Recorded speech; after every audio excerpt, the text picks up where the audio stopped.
எங்களுடைய இலக்கு திமுகவை காலி பண்ணுறது. அங்கே நாங்கள் வந்துடக்கூடாது. அதனால டிஸ்டர்ப் பண்ணுறதுக்காக இதெல்லாம் சொல்கிறாங்க. இதை மூலமாக எவ்வளோ டிஸ்டர்ப் பண்ணாலும் இல்லை டிஸ்ட்ராக்ட் பண்ணாலும் நாங்கள் ஆகிறதா இப்போ எங்களுக்கு ஐடியாவே கிடையாது.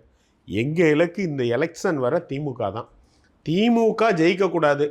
திமுக அந்த மக்களுக்கு என்னென்ன துரோகம் பண்ணியிருக்காங்க, திமுக எப்படி இந்த நாட்டை கொள்ளடிச்சு அவங்க லட்சம் கோடிகளை சேர்த்து வச்சுருக்காங்க, மன்னர்களாகவும் அவங்களுடைய அமைச்சர்கள்லாம் குறுநில மன்னர்களாகவும் இருக்கிறாங்க, இதை ஃபுல்லாக எக்ஸ்போஸ் பண்ணுறது மட்டும்தான் எங்களுடைய வேலை. இதை நாங்கள் லைட்டாக டைவெர்ட் பண்ணால் கூட மக்கள்கிட்ட இன்றைக்கி நடந்துக்கிட்டு இருக்கு. ஒருத்தனை ஏமாற்றணுன்னா ஆசையை தூண்டணும். அப்போ அதை செஞ்சுக்கிட்டு இருக்காங்க. நேரு அவர்களும்னாலும் சரி, அன்பில் இவர் மகேஷ்னாலும் சரி, செந்தில் பாலாஜி, இப்போ நிறைய பேர் இதெல்லாம் நான் பார்த்தது. எல்லாருமே இப்போ பொங்கலுக்கு பரிசு பொருள்னு வீட்டுக்கு கட்டுக்கட்டாக என்னெல்லாமோ கொடுக்குறாங்க. பாத்திர செட்டு, மிக்சி, கிரைண்டரு, குக்கரு என்னெல்லாமோ வாங்கி கொடுக்குறாங்க. இந்த காசெல்லாம் எங்கேருந்து வந்தது? நம்மகிட்ட திருடின காசு தானே. யார் அப்போ வீட்டு காசு? உனக்கு எம்எல்ஏக்கு 1 லட்ச ரூபா சம்பளம் இருக்குமா, இல்லை 2 லட்ச ரூபா சம்பளம் இருக்குமா? அதை வச்சு நீ எப்படி இதை கொடுக்க முடியும்?